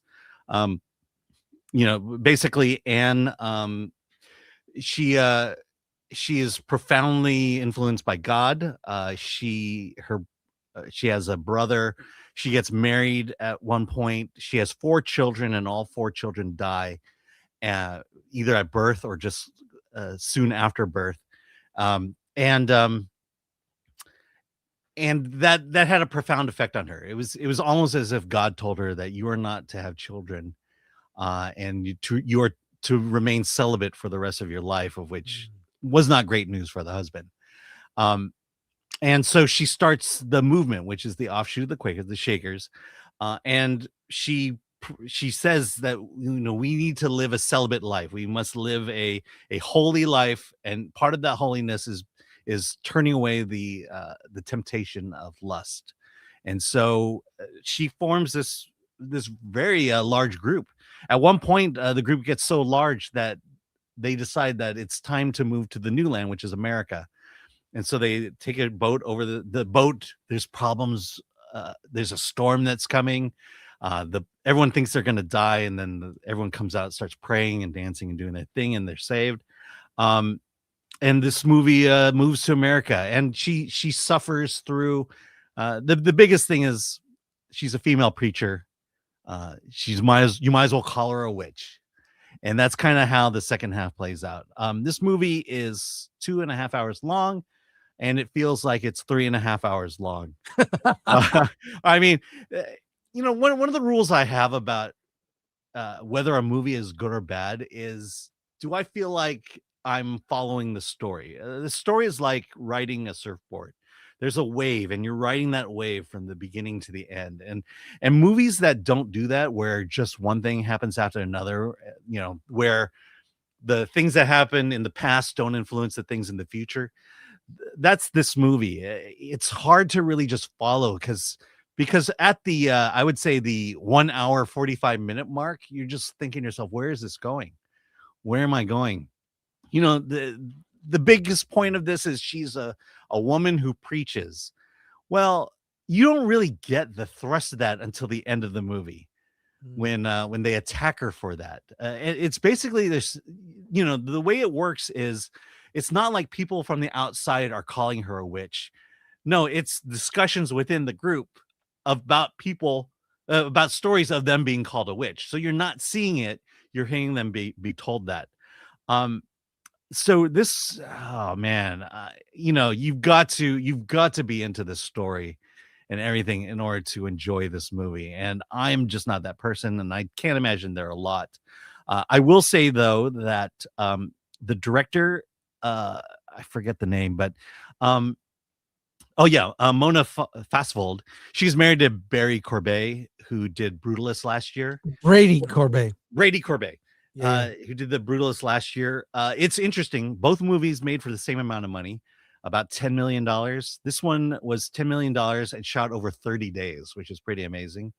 I saw the screening at Palm Springs. They had a Q&A afterwards. The most interesting thing being said at that Q&A was Mona says that it was cheaper. There's the ship.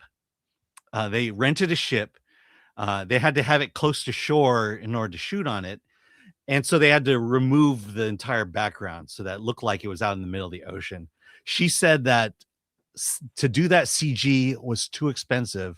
So she hired a matte painter to do it. I know it's interesting. That's cool. There's a very indie feel to it. And the reason I bring it up for both the Brutalist and this, it is that power of filmmakers these days that you don't have to have $100 million budget to make a movie feel big. And I would say that both this movie and The Brutalist feel big. Good luck, have fun, don't die. Another $10 million movie. There's a trend going on where independent filmmakers are just saying, we're done with Hollywood.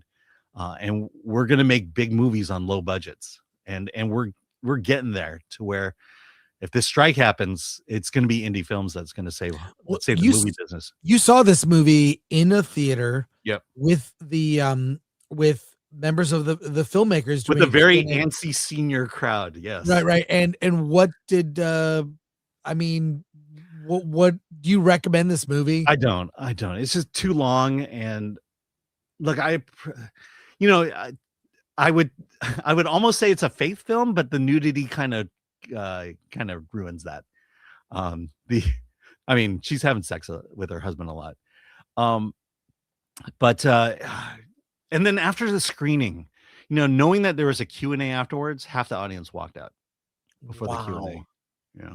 Half the audience walked out. And like I said, it's mostly a senior crowd. We're in Palm Springs, but that 2.5 hour runtime is just brutal. I actually looked it up. It's 2 hours and 10 minutes. Oh, okay. Again, it felt longer. I know. That's funny. Though, I'm looking at my watch, this thing, like when is this gonna, what was it? There was another movie where, it was Durandar. There's a moment where the title card flashes final chapter and everyone cheers. All right. Let's go to comments. We do have comments. All right. Andrew Cram gave 5 Film Debt memberships. Thank you. Thank you, Andrew. You are the best. Okay. Gamer Gramps 60 for 5. I'd like to be the meat in a Sydney Sweeney, Amanda Seyfried sandwich. You'd get sure that can happen. Andrew Cram for 10. How does one make babies without sexual intimacy? In reference to the Testament of Anne Lee. They're having sex. There you go. They're doing it the normal way. The Shakers and the husband formed the Wankers, says Patrick Lemire. Thank you, Andrew. Look, there's a scene. Zumius, Shakers died out largely due to their belief in celibacy. I questioned that too. Yeah. Well, there you go. Alan, a movie you probably have not heard of is Sirat. This is Spain's official movie they put forth for Oscar consideration for Best International Movie. This movie is directed by Oliver Lax. The story is about a guy named Luis and his son Esteban. They're searching for Esteban's sister, Luis's daughter, father and a son, and she disappeared 5 months ago at a music festival in the desert. This is like these big raves where they set up giant speakers, like Burning Man. Yeah, like Burning Man. People take drugs and they just sort of dance for hours and hours long into the night and the day, and everything's very dusty. Me personally, I have no interest in ever going to Burning Man. For me, roughing it is staying at a Courtyard Marriott. I would not do a Burning Man thing. I'm not a guy who takes drugs. I don't care. Not a serious dancer. So not for me. But I appreciate the music. Fine. I actually saw this in a theater, actually, with a live music to being performed to the film on screen. So the music was very loud, very loud. It starts off as like this very innocent thing. We meet this cast of characters. One guy, I forget the names. They're all like, Jade and whatever. They've got like, one guy's got a peg leg and another guy's like missing a hand. So it's all these sort of weird characters. And you're like, why do they risk life to go in the middle of the desert to go to a music festival where they're dancing to trance rave music? I don't know, but they do it. They're all very passionate, and they care about trying to help Lewis and say, hey, he sees him at this one music festival, it ends, and they're all going to a different one in Africa, and they have to traverse a very difficult path through mountains to get there, but that's where the next music festival is. So Lewis, come along with your son. We'll take you to this next music festival. And it turns into a horrible experience because they end up with, and I'm not going to get too specific, but we lose characters on this journey. and it gets almost to the point where it's kind of funny. They end up to a place where they think this is where the music festival is, and it ends up being, guess what, Alan? What? A minefield. Old minefield. And people die in hilarious ways. Meaning,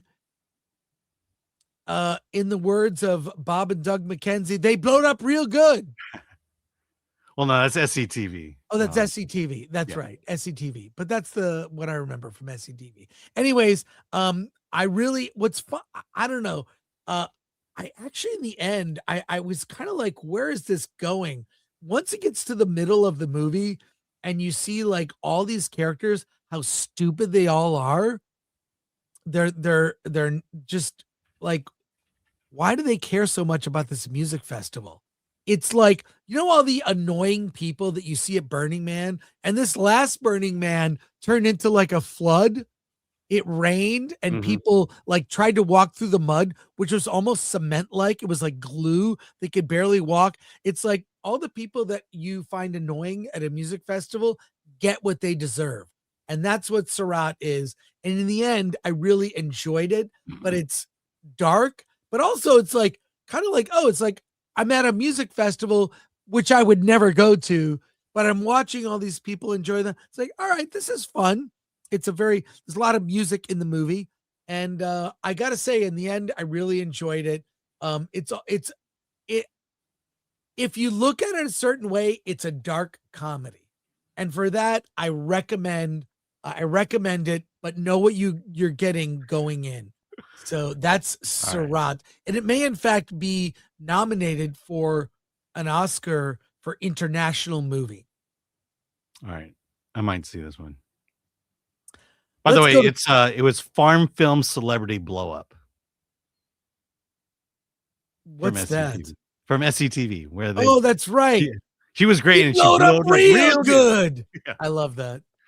Hey, let's go to comments. Marco CCS, what a blast! Grizzly Ghost, is it a comedy? Yeah, is it a comedy? Dark. I think in the end, it's a dark comedy. Daniel Thorne, Sirat was great, and that ending. Yeah, Daniel. Yeah, I don't want to. Obviously, I don't want to give away the ending. The ending is amazing. It's just you're like, what the fuck is this movie? I'm like, okay, it's a missing girl ending, or it's a missing girl story. We're gonna reunite with the girl. The girl will reunite with her brother and father, and this movie does not go where you think. They reunite, and then they blow up real good. Donnie Mac, Shakers abstained from sex and took that energy and made furniture. The best thing about the Testament of Anne Lee is the furniture building. Yeah. It is. I mean, I'm like, oh man, I want to learn how to build furniture. One last movie to talk about today, and that is Labyrinth, which is being re-released in theaters through Fathom Events. Reminder, show up on time. There are no trailers. There was that preceded Labyrinth, a little behind the scenes Q&A with the filmmakers. Brian Henson. Brian Henson was in a Q&A, and he talked about making Labyrinth. It talked about casting Toby, the young baby in the film, and Jennifer Connelly, and some of the delightful cast. I'll just say this is the movie that I barely remember back when it came out in 1986. I think that David Bowie's look in the movie inspired thousands of drag queens. It's kind of a drag queen look, his character from Labyrinth. Jennifer Connelly is very young in this film, and it's a simple story of she hates her life, kind of lives in her head in this fantasy world. She's tasked with taking care of her young brother, who's effectively a baby, barely 1 year old. And the baby is captured and taken away to a castle, and she must traverse a labyrinth to rescue her brother. The story is simple. What's really great about Labyrinth really is the puppetry. The puppetry is top notch. The world building and the clever, I guess I would just say the clever use of the characters, like just how they you've got really big characters. You've got a Hoggle who's they explained, like, the actress who played Hoggle, Sherry Weiser, was only able to see through the mouth, so the character kind of went "Rah, rah, rah." Like she'd have to open the mouth of Hoggle's suit to see where she was going. And I'll just say that, look, all I remember is the music video that played on MTV with David Bowie in that kind of Escher-like landscape at the end of the film. The staircase. The staircase. Look, I'll just say this. Labyrinth is of its time. It's very 80s with the music, the puppetry and the effects. I'm a fan of Dark Crystal. I really liked Dark Crystal. It's a fully puppetry world. And I just love everything about Dark Crystal, from the music, the story, the clever characters.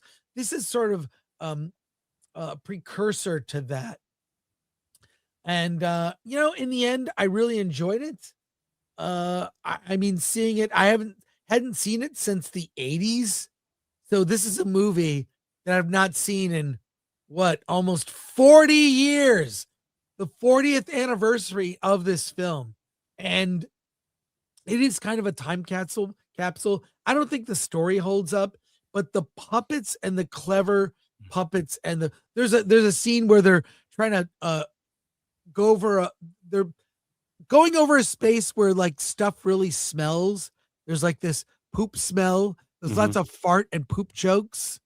And I don't know. In the end, I loved it. Goblins, characters like Hoggle and I thought really worked. And in the end, it's of its time. It's a good time capsule.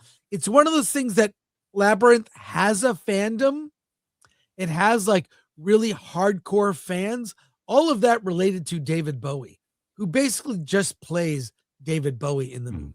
But it's fun to revisit.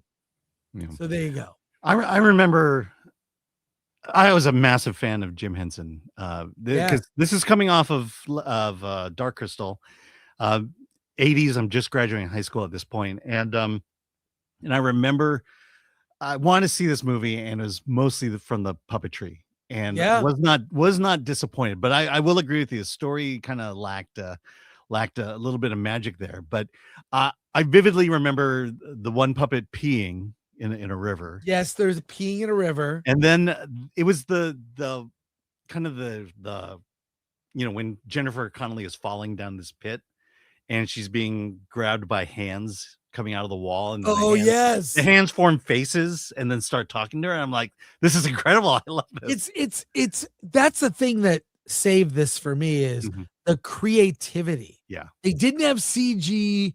They didn't have, like, it was like, we're just going to do everything with puppets, and on that level, it really works. And then David Bowie, I mean, most of the music, unfortunately, I think is kind of forgettable, except for that last song. Yeah. But into his look, I mean, that's mid 80s all the way. Yeah. But it also inspired thousands of drag queens. Well, it was that unisex goth look that. Yeah. So recommend for that if you want to relive 1986. Let's go to comments. We do have some comments. All right. From Shuxy. Hey, Shuxy, for 41 months. I got tickets to see Labyrinth Sunday at my local Regal. I haven't seen it in years. I'm super excited to see it again with friends. I hope I can see it. Yeah. And by the way, do show up, like, actually be in the theater before the movie starts. Because it just starts and they show this little, Q&A with Brian Henson and others. Get there early. So there you go. Thanks, Shuxy. Good to hear from you. Yeah. Davina Duckworth. I thought Pan's Labyrinth was a children's film. Yeah, that is definitely not. Yeah, I mean, Labyrinth was kind of bordering on it as well in terms of I don't know if I'd bring children to it. Axel Foley for 5. Labyrinth is still yearly viewing for me. Also, Hoggle Peas in the Pond. That's right. And, part of this, it's good to see these things on the big screen with some behind the scenes. Mhm. But a lot of this, like these Fathom events, just remind me of movies where I go, do I have that DVD? Do I have that in my digital library? Because sometimes I'll just buy the movie. Yeah. Also hits one of your check boxes, and that's characters peeing in a movie. Yes. Has to have that scene. Martin Bella, the fire goblin thing freaked me out as a child. That weird decapitation dance. Again, puppets. Oh my God. The puppets. But I love the puppets. They've got really tiny ones and really large ones. I mean, really the creativity of what they did is amazing. Christopher Moonlight Productions, by the way, has an article about Up, why Up worked, on Film Threat right now. Both Labyrinth and Dark Crystal are huge influences on my work. Love the songs and the symbolism. And Christopher Moonlight, look up his name. When you click on one of his articles, you can click on his name, and then we'll bring up all the articles he's written. Chris, my advice to you, you could compile this into a book. You should develop this into a book.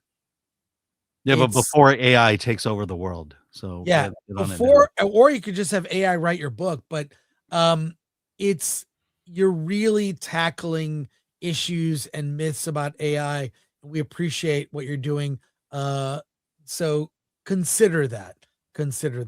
That's going to wrap it up for us today. We'll be back on Monday with Versus. We'll talk Starfleet Academy. We're gonna go through the see? Yeah.